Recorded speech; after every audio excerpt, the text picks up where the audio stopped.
Olá a todos, vamos prosseguir nestas sessões de Teologia do Corpo dirigidas sobretudo a adolescentes. Hoje vamos falar, ainda dentro das experiências dos nossos primeiros pais, Adão e Eva, tal como estão descritos no Gênesis. Vamos falar de um assunto interessante, que é sobre a vergonha e a não vergonha, né? Estavam nus e não se envergonhavam, diz o Gênesis. Mas antes de falar de tudo o que tem a ver com a proteção do corpo e da vergonha que nós sentimos, não é?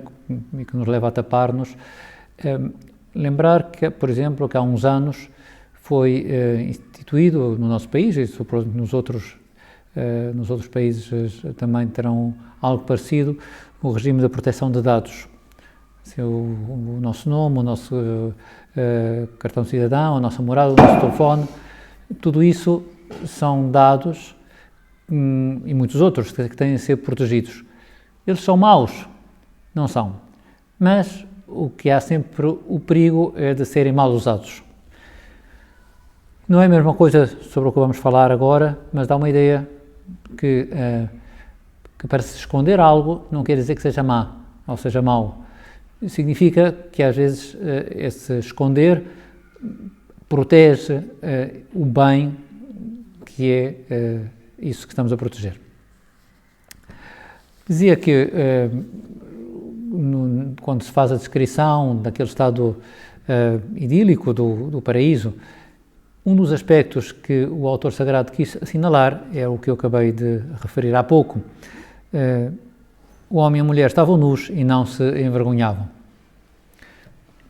E, passado um capítulo, portanto já depois do pecado original, disse o seguinte: então os seus olhos abriram-se e, vendo que estavam nus, tomaram folhas de figueira, ligaram-nas e fizeram cinturas para si.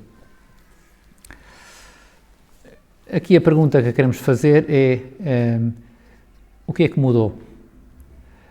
Como sabem, penso que todos sabem, se foram ao catecismo, leem as consequências do pecado original, que objetivamente estão descritas assim, né, por falta do domínio de si, passam a ter de sofrer, a ter de morrer, passam a ter dificuldade em conhecer o bem e o mal, ou conhecer as Escrituras.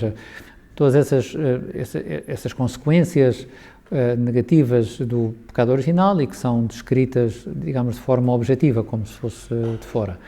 Porém, o Papa São João Paulo II quis fazer notar que lá os nossos antecessores o que tiveram foi uma experiência de que alguma coisa tinha mudado dentro deles. E essa experiência podíamos dizer, de limite, é a vergonha. Eles antes não estavam nus e não se envergonhavam e depois passaram a ter vergonha, ter uma espécie de medo um do outro, das Escrituras, também do próprio Deus. E a pergunta que o Papa São João Paulo II faz, e que nós podemos fazer aqui, é porque é que eles não se envergonhavam? Depois já veremos porque é que nós nos envergonhamos, mas porque é que eles não se envergonhavam? E há algumas respostas que podemos pôr de parte. Por exemplo, assim, uma resposta um pouco mais ousada, não é? Seria, era como os nudistas, não é? Estavam nus e pronto, e também não havia mais gente ali à volta. Mas essa resposta, que seria uma espécie de irreverência para com o corpo, não satisfaz, porque, entre outras coisas, sendo assim, depois do pecado original, estavam numa situação mais evoluída do que antes. Se fosse uma espécie de irrelevância dada ao corpo, depois do pecado original, pelo menos deram-se conta de que o corpo merecia um pouco mais de atenção. Essa resposta não satisfaz, não eram nudistas ou desenvergonhados.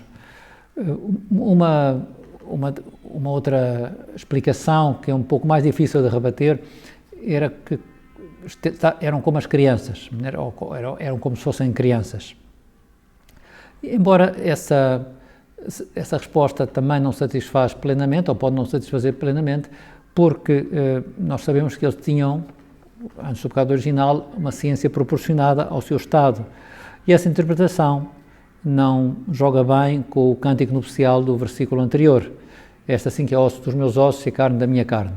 Se fossem crianças, peço desculpa dizer isto assim, mas com uma certa simplicidade, mas era como se dissessem, até que enfim que tem alguém com quem brincar, pronto, tanto faz quem seja, né? Homem ou mulher, o que me interessa é brincar com alguém aqui neste jardim fantástico. Mas então estas respostas não servem, porque é que não sentiam vergonha? Na realidade vamos responder por nós, porque nos é mais fácil a nossa experiência. Porque é que nós temos vergonha? Porque é que nos tapamos? Mais ainda quando se trata de alguém do outro sexo, mesmo que seja um irmão ou uma irmã. São João Paulo II diz que a vergonha é um certo medo, nós sem roupa sentimos-nos menos protegidos, mais vulneráveis, até o próprio São João Paulo II refere que esse é um motivo pelo qual tiravam, em alguns campos de concentração, tiravam a roupa aos prisioneiros para humilhá-los, para que a sua dignidade fosse lesada, para que se sentissem menos diante dos guardas, mesmo sabendo que não os iriam tocar. E nós também temos medo, temos um certo medo de estar diante de alguém sem roupa. Porquê? Porque há um medo, há uma certa instrumentalização, medo que nos usem, que façam, mesmo que seja com um olhar, algo que nos torna um objeto para essas pessoas. Talvez pensando mais vocês, as raparigas, não é?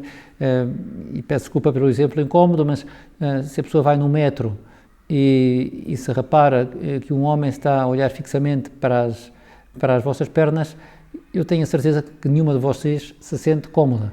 Há ali algo, mesmo sabendo que depois não vai fazer nada, mas a pessoa sente-se incómoda por esse olhar. Vale a pena perguntar o porquê, né? Porquê é que eu me sinto incómodo perante um olhar desse estilo? Pois nós, quando nos tapamos com a roupa, pretendemos que a nossa pessoa, o nosso eu, não seja reduzida à curiosidade própria de um objeto. Em geral, eu penso que a mulher é mais sensível à nudez do que o homem, provavelmente porque, por um lado, sente uma maior ameaça à divisão do seu ser pelo homem. O homem, para nós, talvez seja mais fácil, isso não diz bem de nós, mas como que separar instâncias do nosso ser, né? Agora sou isto, agora sou aquilo, de manhã faço isto, à noite faço aquela outra coisa, ou sou de outra maneira, não é? Não tanto como o Dr. Jekyll e Mr. Hyde, mas algo desse estilo, não é? A mulher é muito mais sensível à unidade do seu ser, portanto sente-se mais ferida se a instrumentalizam, e depois porque a mulher em geral deve-se defender uma concupiscência muito mais agressiva da parte do homem do que vice-versa. E esse desejo de nos taparmos para, no fundo, para que reconheçam toda a nossa dignidade, leva-nos a pensar que a roupa o que nos permite é facilitar que o olhar, o nosso e o de outros, seja mais unitário. E esse leva-nos a uma constatação que São Paulo explicará ou dirá na sua primeira carta aos Coríntios, que queiramos ou não queiramos, nós olhamos de forma diferente para diferentes partes do nosso corpo. Eu vou ler um texto mais ou menos longo da primeira carta aos Coríntios, capítulo 12, em que São Paulo fala da distinção que há entre os membros do nosso corpo. Não só a distinção, mas como é que nós os pressentimos, como é que os percepcionamos com um valor diferente. Diz São Paulo: mas Deus dispôs cada um dos membros do corpo segundo a sua vontade. Pelo contrário, quanto mais fracos parecem ser os membros do corpo, tanto mais são necessários. E aqueles que parecem ser os menos honrosos, a esses rodeamos de maior honra. E aqueles que são menos decentes, nós os tratamos com mais decoro. Os que são decentes não têm necessidade disso. Mas Deus dispôs o corpo de modo a dar maior honra ao que dela carecia, para não haver divisão no corpo. Para não haver divisão no corpo. E os membros terem a mesma solicitude de uns para com os outros. Alguns membros são menos decentes, não devido a algum aspecto somático, porque tudo o que Deus fez é bom. Nem podemos dizer, sei lá, por dizer uma parvoíce, que as pernas das raparigas são boas até aos joelhos e dos joelhos para cima são más. Isso seria uma grande estupidez. Mas o facto é que nós captamos algumas partes do corpo de uma forma diferente do que as outras. Não sentimos necessidade habitualmente de tapar as orelhas, por dizer-lo de alguma maneira. E assim, no homem histórico, no homem que comete o pecado original, depois do pecado original, a vergonha aparece ligada à desunião do corpo, com o pudor corporal a ser especialmente dirigido aos membros que determinam somaticamente a feminilidade e a masculinidade.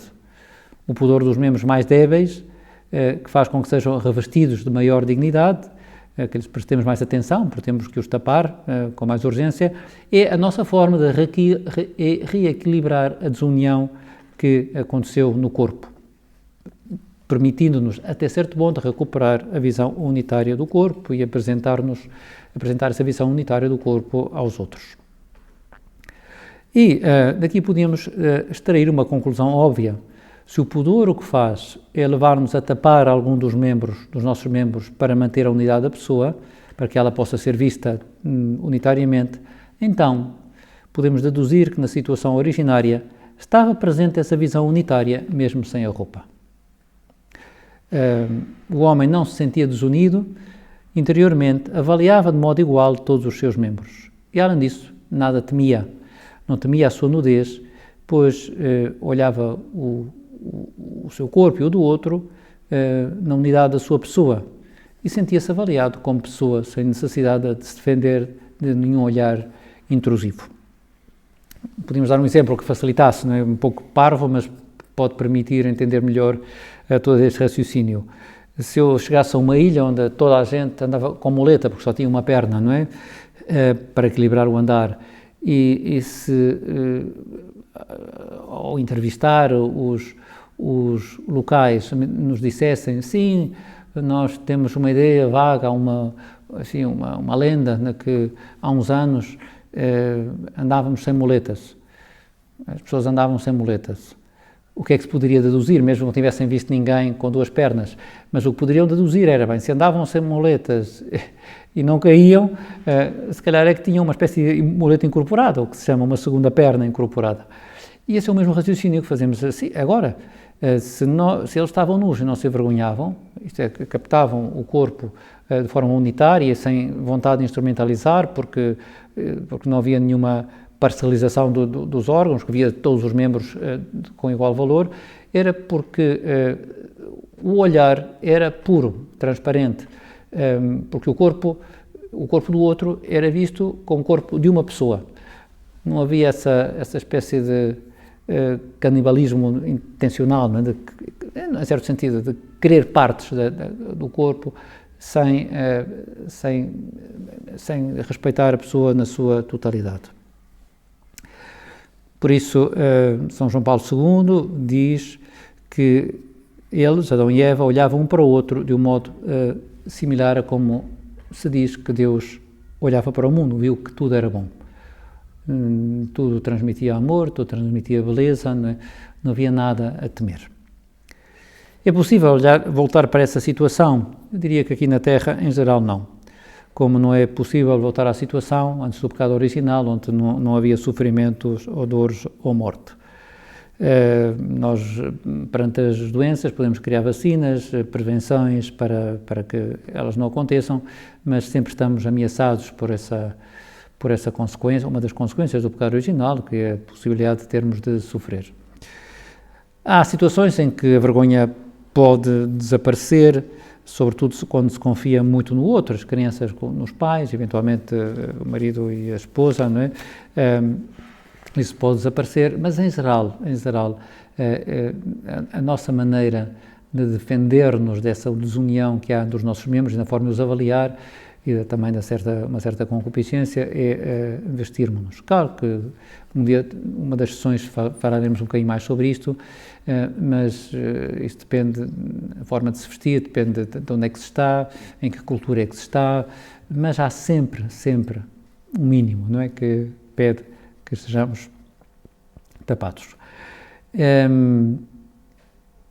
Voltando à situação originária, Adão e Eva estavam nus, sem vergonha.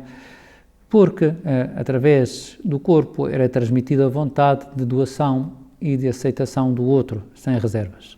Aqui recordamos uma vez mais a norma personalista e a lei do dom, que foi falado há umas sessões atrás. Como o corpo mantém ou tinha essa capacidade de manifestar o amor e de aceitar, de manifestar a doação e de aceitar a doação do outro, portanto não havia nenhum tipo de instrumentalização, o olhar era puro. Já vimos que a forma de perceber o corpo, o próprio do outro, tem a ver com o que em algum momento falámos para trás, o significado esponsal do corpo. O corpo tem a capacidade de manifestar a doação total da pessoa e de aceitar a outra pessoa como tal. E, nesse contexto, não há lugar para vergonhas ou para temores, é tudo puro. Por isso até diríamos que o nosso esforço para viver a castidade, a pureza, não é tanto o não fazer isto ou aquilo, também temos que dizer que não há coisas más, mas é sobretudo sonharmos com a possibilidade de nos aproximarmos desse modelo, de olhar os outros e nós próprios com essa limpidez de olhar que nos leva a não centrar-nos em partes do corpo, mas a centrar-nos sobretudo no significado, né? Com este corpo eu posso expressar a doação total, o amor. Aquela pessoa com aquele corpo, com a sua forma de estar, de ser, com todo o seu ser, pode manifestar a grandeza da sua humanidade. Não nos interessa, não é? Um olhar desviado, do qual daremos um exemplo numa das sessões seguintes, essa parcelização do corpo do outro, assim, um bocadinho focado assim, em partes. Se nós olharmos para um corpo nu, habitualmente, talvez não seja isso que nos vem à cabeça, o significado esponsal do corpo. Aqui está alguém com o significado esponsal do corpo. Na presente condição não é bem assim. Embora algo disso possamos experimentar, assim, a um nível mais sobrenatural, por exemplo, quando olhamos para uma imagem de Cristo nu ou quase nu na cruz.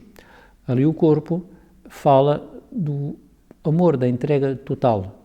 Não há nada de instrumentalizador, há pena, agradecimento. Se o quadro é muito bom, a consciência de que ali está concentrado o amor infinito de Deus por nós. O corpo tem essa enorme capacidade de mostrar amor. Esse corpo nu de Cristo, ferido, né, humilhado, né, de alguma maneira como que recupera a capacidade que tem o corpo de expressar esse amor total. Numa das audiências que hoje não vamos falar, o Papa São João Paulo II também fala da possibilidade de pintar quadros com nus e que eles até são legítimos, diz o Papa, se o pintor consegue fazer que quem olhe para os nus sinta agradecimento, louvor a Deus, consciência de que há a grandeza do corpo humano que transmite a beleza e o próprio amor de Deus. Se conseguir isso, o que não é fácil, os nus podem ser vistos e podem servir-nos até para, sei lá, para dar graças a Deus. Em caso contrário, temos um problema porque corremos o risco, mesmo através de pinturas, instrumentalizar alguém.